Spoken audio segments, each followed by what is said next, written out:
All right, people, it's another beautiful day, and we are inside Ghana's finest wine shop, South African Wines at Afrikiko. And it is the Wine Talk with your guests. And trust me, today, the person I'm bringing on this show is someone you can't wait to hear. He's been one of the best comedians in the last 12 months. He has actually risen to become the finest Ghanaian comedian. And I just can't wait to speak to him. Ladies and gentlemen, I have the man himself, OB Amponsah. Obi, Charlie. What's up, bro? Charlie, long time. I did. Feel rough. Me. I would Jimmy Okroma. I will see you wake up every day. Eh, scaffolding. First name Kuyi, but I say Kuyi. Where is it for Syria? Minya is casade, but Yamia do me sleep from a cool. What I say? Obi Makwaba. Me that's you, This going Cabro for Wako University. Where he has over catch you, Gumeso. Bro, you see, I want this. I'm going to go easy. What kind? Minyanke, no pacho. Yeah, bro, yeah, Charlie. Near Foul track. drama group, vocal drama troupe, Charlie. Yeah. It's been a great journey, Charlie. Great to see. It hasn't been easy. I mean, thanks for having me. You are one of the people who follow the growth, right? I mean, we've been together. You've been writing about me and stuff, Charlie. God bless you, man. I mean, we are still growing. So I can see that. I didn't do kind of chuchis. I mean, I say, why you who did with social media? Who could the cry na? Chese, okaki si wunchen. Kaki no eh.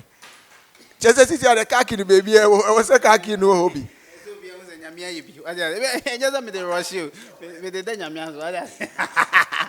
Make I say me ba show be the one before political refugee, you know. Voices in your head. You made a joke about Trotro and alpha. I don't know how to talk. I can't me catch a comment Damian the talk because ideally, when people see you as maybe they see you on stage, they see you on TV, they have expectations for you, right? They don't want you to be picking the trotro like them, So when they see in the trotro, one guy just pulled out his phone, went to my Instagram page, looked at me and looked at now. Unica. Charlie. So I mean that was a motivation enough not to get one. So Charlie, I not necessarily because I picked the trotro and for whom in but I realized in the kind of job I've chosen, owning a car is not a luxury. It actually enhances your movement. To shows, I mean, you go for a show, to that show in Pombe 1 a.m. I have to go back home. Charlie, the risk and all that, so you put 2 and 2 together now. You pick a crazy DJ car, what you say? Nice one. I mean, himself, our interviews, baby, we share a lot of things about you're a doctor, you're a comedian, no. But maybe so I'll say, at the time you were starting comedy, then easy Ghana because David Oscar Mo, DKB, they were really struggling to put comedy on the map. But you went to the university, but 2 Kojao, because you are 6 years. And you be try 4 years, but 2 Kojao. Now we about 2009, and I'm film 2013. Make a now that's what maybe also because now you're 6 years. And after all these 6 years, and looking at a comedy industry, and at that time, and said the engineer and nice, then I motivate you to, what? Let me do this side by side. Well, no motivation if you. So this is it. Every industry grows. What you say, and in every industry we have pioneers. We have people who started. We have people who struggle to put the industry at a place. And that is what David Oscar Foster Romanus did for Ghana comedy. They are the reason we are able to do this now. So while in school, even in level 600, I was watching them. They had this Citizen Coffee show they did. Yeah, back in the day. So I would watch it and I'd be like, yo, I want to do this. So I kept watching it. In fact, at some point in time, I was stealing jokes from Chemica and Romanus to like amuse a few of my friends. So me at school, during national service, I decided to visit Comedy Bar to go see how it goes. Like they had a monthly show run by James Brown. Yes, so I went there and I enjoyed myself. Augustine Dennis, Foster Romanus. I actually thought Foster wasn't a stand-up comedian. When they did theater arts program. Yeah, R for Roman. Yeah, when they did that, I thought, oh, he was just an actor. So when I saw him on stage, I was so impressed. And I said, the next event I wanted to partake. So I inboxed James Brown, and he gave me 2 minutes. You know, normally they give you 2 minutes. Why? And I just said, oh, yeah, I got it twice. So I went, did 2 minutes. It didn't really go like I planned, but I mean, he had another chance for me, and then gradually, uh, yeah, the story has. So, and then I think Sammy Flex also gave me this big platform on Plus back in the day when he was doing Friday comedy. We were in a WhatsApp group together. And then I was sharing a few of my videos of shows I'd done back in school. And then he was like, I want to put OB on this. And the people were like, yeah, Charlie, pressure. So when I went there too, I killed. He really enjoyed it. It was part of my growth, sincerely. And it's been a good story ever since, Charlie. Yeah, in the last few months, trust me, everybody who follows GH comedy obviously will say you have been the most outstanding comedian, despite the controversies and. But I want to know, like, when you started the year, looking at where you were and where you got to, what are some of the moments that you can look back at and say, you know what, this contributed to how far I've come? Uh, I think one of the monumental moments in my career would be when I flopped badly at 1022 Laos. Like, yeah, you may not have heard it. Yeah, at the conference center, Accra International Conference Center, somewhere in August. I think August 6, 2016. What happened? What? I bombed. Basa. Like, Did you say no prepare or? the thing is, say, I I was hot. Like people knew me. Like I was in 2015. I went on KSM show, killed. I was featured on 1021 Laughs. I killed. I was featured on Lord of the Rings in 2016. I killed July. So August they put me on, and it was election year. So people were in the mood to laugh, but they were not really in the mood to laugh. Like, yeah, yeah, best trip out there, state in my, I saw yesterday. So I was hot, and it got into my head. So I went on stage with new material, and a comedian, you don't do that. It's a mistake to go on a big stage with a new material that you haven't tried anywhere. You understand? So I went on stage with this new material. I mean, try over, baby. Thinking, say, I mean, I'm the G, yo, Charlie. I can't bomb, and I bombed. Charlie Phillips, I bombed. Like I had 15 minutes to perform. First minute, I started. The jokes were lying flat, like, and they were watching me like. But because before that, Kenny Black had come. I spoiled there. Na me jina ho na me say me ho. So after that show, the backlash from media, pundits, Charlie, I decided to create comedy. Yeah, in 2016, I decided to create comedy. But yeah, I did. In fact, somebody had booked me for a show afterwards, like on the Sunday, to go to Takrady to perform. It's a new one, and comedy comedy, because he told me, say, oh Charlie, the thing be say if I no go in show, it go flop. Because it be me then some other keyboardists where you put for top. The guy be OB, me too I be OB. So it be OB versus OB in Takrady. Yeah, so the guy plays a keyboard kakra my big jokes. And then I went there, performed and standing ovation and stuff. I was like, yo. So the previous night was part of the job hazards, right? Yeah, it happens. It happens in everybody's life. So this is the time for me to relearn the art and then be good at it. And since then, man, I have not feared any stage. Sincerely, because that is the biggest stage in GH comedy, 1,000 laughs. And Obombia, say Chatterhouse Befro I just have feeling. I realize that in the last few months, you've been to Nigeria a couple of times. How did the Nigerian connection happen? Were you contacted by somebody at a show or by some performance be put it up? How did the Nigerian connection? Because you've been there like twice in the last year. Twice. Yeah. The Nigeria connection happened by the help of Nabil Alhassan, Event Factory. Yeah, he facilitated everything. I remember we had a show, Music Magic Comedy, and then I was checking into the hotel before I went to the venue.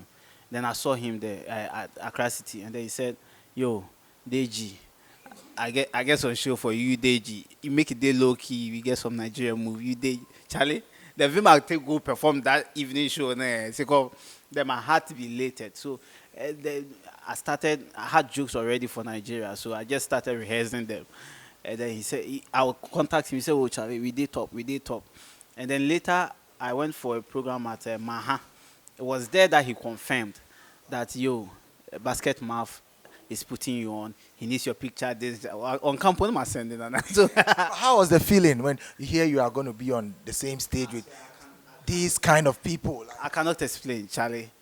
In my career, I had never experienced that. I was going on the stage with my mentors, like Tony Roberts, like big guy in the US. He was there. Basket mouth. I watched him back in SHS or JHS when he was doing there are two things involved, joke or mentor. Back in the, I know, so I watched him back in the day. Like he had Bucci, it was a good moment for me. It was, and so when he finally put me on, I was happy, and then I went there, and the reception was great. Nigerians, yeah, anything you hear about Nigerians not being receptive, it's not really true. To me, when I went there, man, the audience, I wouldn't even crack a joke. They are like dying to laugh. The first time I went there, and it was 2 shows for Saturday, Sunday. They enjoyed it the whole, yeah. And then recently we went there for African Magic Comedy Nights, which is hosted by the former Big Brother Africa guy, Ike Osaki Odua, yeah. And it was that one was crazy, Charlie. So. Jacinta, you were chilling, eh? Charlie, so now we are international comedians. I know. And then, mommy, cheers. Cheers to international comedy. But Obi, I didn't realize and say, it's like you guys have really come together as comedians in Ghana. It is one thing that we don't see among other creatives. Me who say you guys are always together. You guys are always planning shows together. You guys sometimes even travel. I've seen you make a couple of trips to Takwa to do shows together, and you look very united. How did it all start? How did it all happen? Was it a decision that, hey, guys, let's all come together?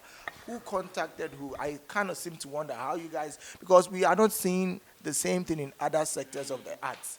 It's mostly backbiting, division, somebody trying to be better than the other person. Yeah, and that is why, as it stands now, we seem to be on top of the entertainment industry now, because we seem to be holding it together. Even when people are not running shows and all that, we are the ones like holding it now. And it's because we realize that we cannot do this alone. We are in this together, Charlie. Especially the ones upcoming, we hold them together with us. It's not like, oh, there's a senior, there's a junior. No, when it comes to comedy, your jokes make you understand, but as individuals, we come together as a united body to push a particular agenda. Though we do not have an association, you realize that we support each other. For example, TK has a program this weekend. We'll be there to support him. We do not even charge ourselves. Like when you book me, when Leslie puts me on the show, if we announce a 50 crown of the Berman, I'm cool with that. You understand? So we have that cordiality, and it's working because synergy works. Once you two combine, these fans of this guy come to accept you, fans of you two come to accept him, and now you have your own fans, and you have tapped into his fans as well, and that is what the Nigerians are doing. That is working for them. You understand? They don't have that, though they have the inner beefs. We won't say we don't have beefs. There are beefs among us, but outside to the outside world, we are united. Yeah, we are fine. Yeah, we are good. Yeah. Yeah, and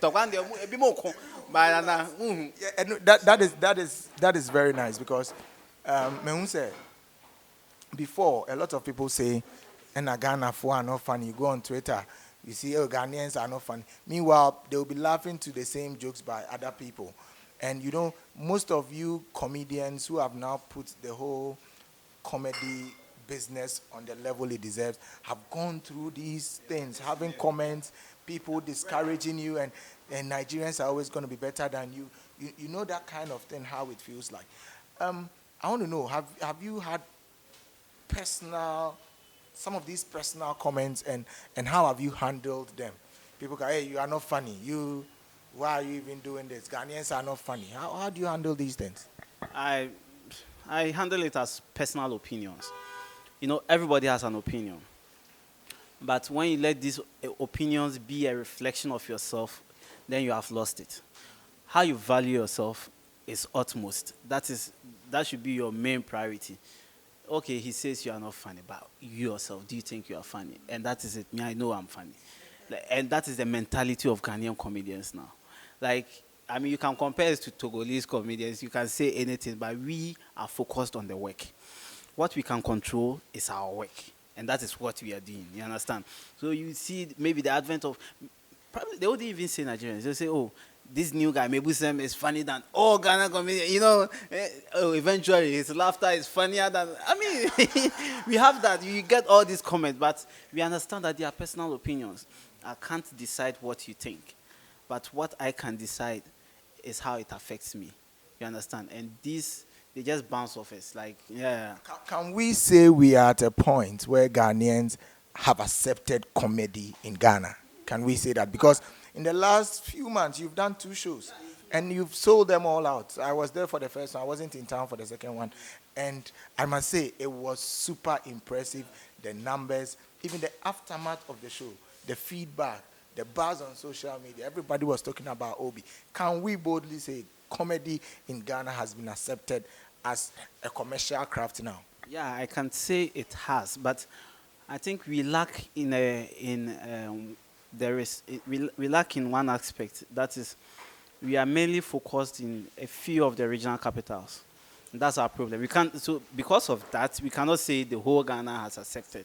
You understand? Because we are mainly in Accra, then a little bit in Kumasi. So it's Accra, Kumasi. So young people are not feeling us. Accra, we go there once a while. So what I'm saying is that until we tour Ghana, until now we have how many regions? 16 or something. Until we tour all these 16 regions, you know, which we should do, which we should like be able to do because we are Ghanaians, this is our country. Then you would say that, oh, we've done this, we've been able to tour this. I can actually go to Tamale and play a concert and be successful. Yes, and we are not beyond that. We can do that.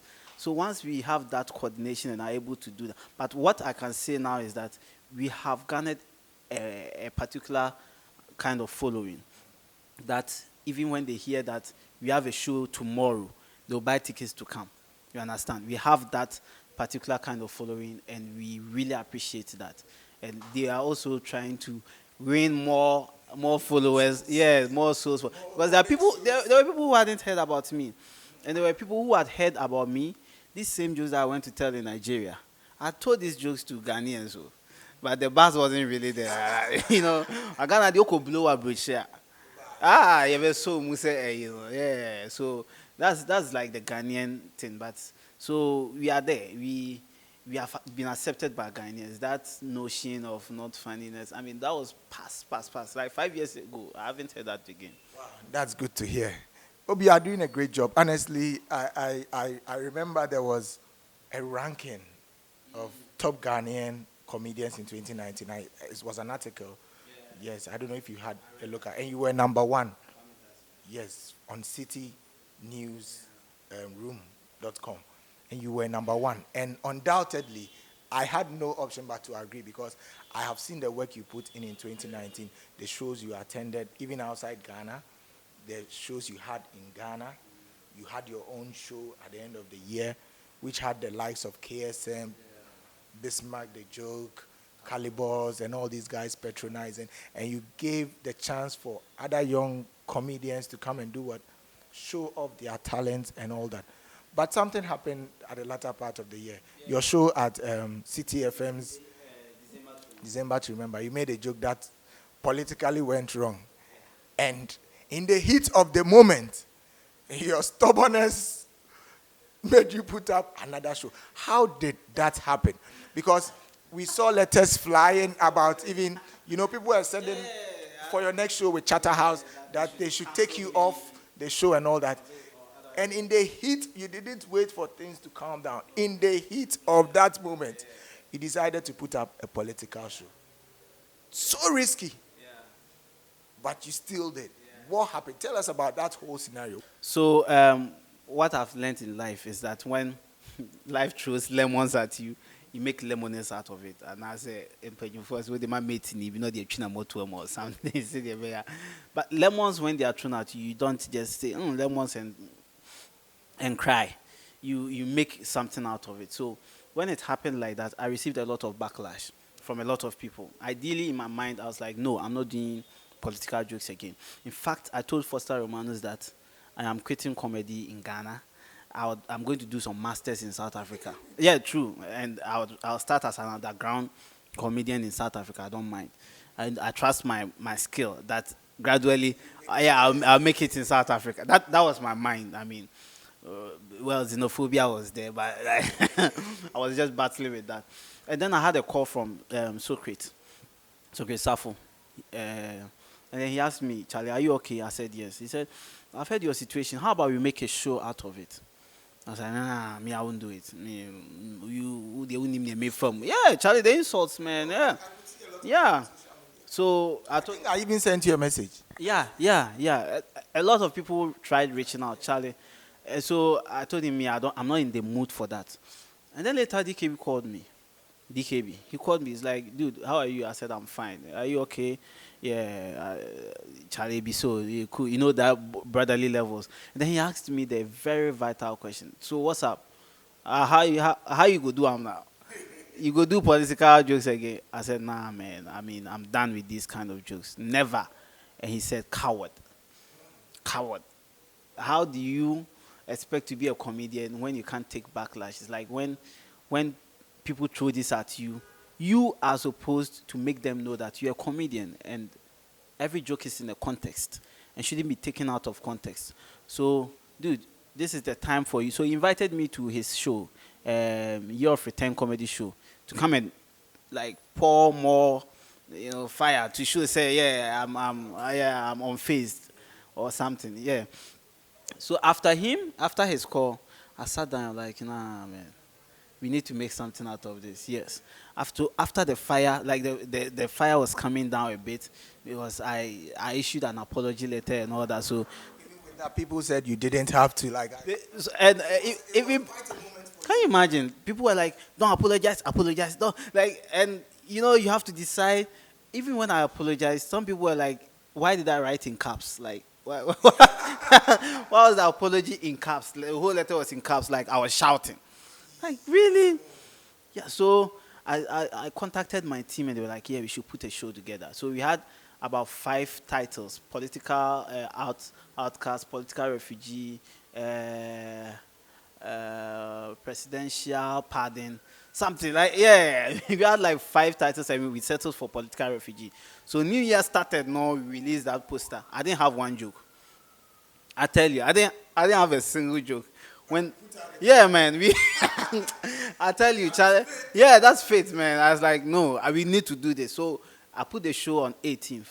But from 1st January, that was when I started gathering jokes, like for the show and all that. So what I realized from that was that people were ready to support, and people were ready to see if this guy was really funny beyond the political clothing people are putting on me. Because some went as far as saying I was in the pay pockets of pay pockets kind of Michi. Remember, a lot of your old posts were taken from as far back as 2014, 20. It was a crazy moment. That's how life has been now.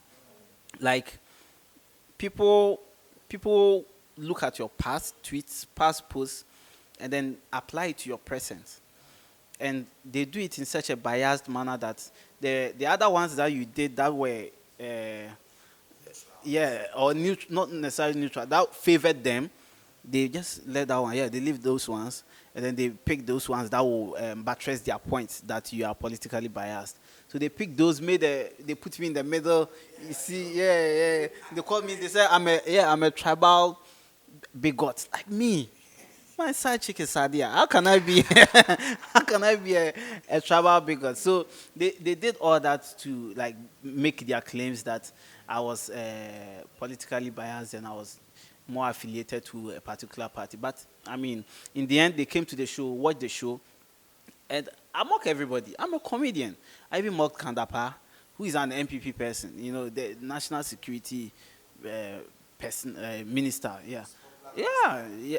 I know, right? Like he has made a name for himself. I mocked him, and that was the point I was trying to make. That comedy is comedy. When you laugh at an airway joke because you are Santi, you shouldn't feel bad when I'm cracking a joke about Ashantis and always also laugh. You understand? And that is what jokes are for. And I don't mind using my head as the sacrificial lamb for people to get the understanding that jokes are jokes and shouldn't be taken out of context. Once you take a joke out of context, you ruin the purpose of the joke. Jokes are supposed to make people laugh, to make people laugh at things they are uncomfortable with. You understand? And once you're able to look beyond that and listen to a joke without your feelings, we've accomplished that purpose. Yeah. Wow. Wow. Guys, it's been an insightful conversation with OB Amponsah, my very own brother. I've enjoyed it so much I've forgotten about my wine, Charlie. I need to enjoy my wine. Yeah. Wine, the South African wine, papa, Yeah. I wish I can be Obi Kano. Easy. The kaki na de bia or the chair with social media. Yeah. Why do you call it Chumwa? Yeah, it's Hyundai Chumwa because I named it after my grandma. She passed away 1st December. So that was like few days to my birthday. So it's in memory of her. I love her so much. She was so dear to my heart, and she had to go. So I just like anytime I ride in the car, it reminds me of her. Yeah. Make me tear, bro. This is your tears, dear. Obi, looking at the position of our comedy now, where do you think that, or what do you think that we need to make it better? You are in the industry. You've been able to travel to Nigeria to perform there. You've been on almost every major show in Ghana. Yeah. What do you think that we are lacking? What do you think that the industry needs to push it to the next level as a comedian? Support. And not just support. Support in financial forms. Support in investment forms. Like, we need people to invest in us. So far, everything you see us do is just us. Like all the shows you see us put together. When I go to Nigeria and I make money, I come to put it here in my own show. And so we are rather investing in ourselves. What we beg of corporate bodies come and then sponsor us to come invest in us. Brand ambassadorial deals there are so many there for the taking. We are there to help. If you give me money and then you say I should promote a particular brand for you, like I've sold my life to you. Yeah, I'll promote it, Papa. Charlie, serious. So what we are saying is that, and that is what the Nigerians have over us. Nigerians, like one rich man can say, yo, I like you, you made me laugh. Slap you with money. Disgrace you with money. Like, and yeah, embarrass you with money. Buy you a car, buy you a house. This motivates us and spur us on. You understand? And they have that. You go to Nigeria, you see the production, you're like, what? This is a comedy production. It's bigger than the biggest award scheme production we have in Ghana. You watch it and you are marveled. And it's just one person show, one comedian show, because he has the support, because he has financial backing. We do not get that. That is our main problem. Exposure, we have it now. But if we have the financial backing, we can tour Ghana if we had it, because the comedians are ready. If we had a full a VIP bus that would take us from this destination, we lodge in this hotel, perform. We will do tours all over. You understand? So what we need now is support and visibility. Support, investment, visibility. Once we have that, because we can't say support here and why. We can do it only up to a point. You understand? The best thing we do is to write jokes and perform jokes. The best we do is that. But when we get this kind of support from people, we will move forward. You understand? Funny Face is settled. let me say, seemingly settled because Adebayo pushed him. If we had these people, if we had more of these Adebayos pushing comedians, we wouldn't be where we are now. Wow. Charlie, I'm with OB Amponsah here. I don't know, but have learned a lot from him this evening, and I've taken a lot of his time. But before you go, Obi, you've had a great 2019. I'm going to let you. I'm going to let you tell me your worst moment in 2019. Your worst moment, or is it the one we all know? Or there have been some low key. 2019, when I broke down when I broke down during the backlash, I broke down. I cried. Yeah, I was sitting in my hall, and then I cried. I picked my boxer shorts to clean my face. Like that was the closest thing. Like yeah, Charlie, I cried for about 15 seconds because I didn't understand why I'll try to make people happy, and then people would misconstrue what I wanted to say, and then would physically want to attack me for doing what makes people happy. So, and in fact, people neglected all the many jokes I had said on that night and focused on just that one. It really hurt me. And so I cried. I cried for about 15 seconds, and later I cleaned my eyes and then I started laughing like, dude, why are you crying about this thing? Yeah, so that was my lowest moment because earlier I was trying to form hard guy, but I couldn't. You over me. Ghanaians know they play with politics. Hey, Ghana. No. They know they play with politics. Yeah, it's a lesson I learned the hard way. Yeah, so that was 2019. That was my lowest moment. Yeah. All right, Obi, Charlie, thanks for coming, bro. It's been. Yeah, this is kind courtesy South Africa wines. They are located at Afrikico. That's where we are right now. They have all the best wines, premium wines from South Africa. You know, well made. And Charlie, this is where Ghana drinks wine from. And guess who is their brand ambassador? Pa. Hey, Wale. Yeah. No, me and Wale gets on show. I did plan them. Oh, Shatawale in comedy there. How you see the video? He dressed weird, big. Hey. Yeah. No, Wale and the whole Ghana. Wale, the underground comedian, Giovanni, Caleb. It will them people if they hold mic. Wale, I go make you hold mic. Wale, if you watch, you go hold mic soon. We go before bring out the comedy in Wale. Wale be senior man. Yeah. Charlie, great. Thanks for coming, bro. I appreciate it a lot. But you know what? Before you go, when is this airing? When is this one airing? Yeah, if you want adult jokes, come to Zen Gardens on 15th February, after Val's Day. We have a show called Adult Content. oh wow. Exactly, adult content. I've seen Giovanni. Yeah, Giovanni is like our MC for the night. And that's why I said Giovanni. Exactly. So I have all the jokes there. Now, I do stand-up comedy. I'm sitting down. I don't have an audience. So, yeah, when I perform, I wouldn't know if you laughed or not, and I feed on your laughter.